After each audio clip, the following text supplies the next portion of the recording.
বাংলাদেশের মালটা হয় এটা এটা ভালো দিক, খারাপ না। আচ্ছা, এটা কি মিষ্টি হবে? মিষ্টি হবে ভাই? ভাই মিষ্টি হবে না টক হবে বলেন? ভাই মিষ্টি হবে না টক হবে? যদি টক হয় তাহলে নেবো না। আপনারা তো খাইতে খাবো না, আমি তো পাহাড়ের ভিতরে খাইছি, আমি এগুলো কিন্তু টক হতো। হ্যাঁ,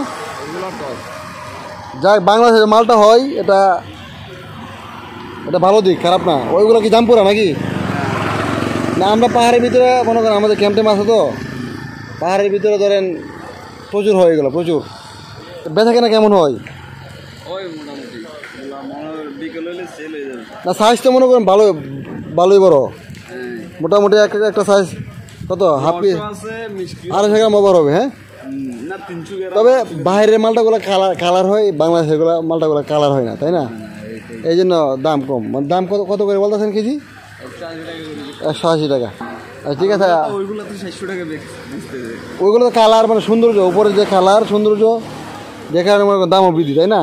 দাম বলো তো মোটামুটি ভালোই বড়। এটা তাল কত করে বেচতেছেন? তাল 120 টাকা। আচ্ছা, আমরা যাওয়ার সময় নিয়ে যাবো, ঠিক আছে? আমরা আসি, বুঝছেন? সমস্যা নেই।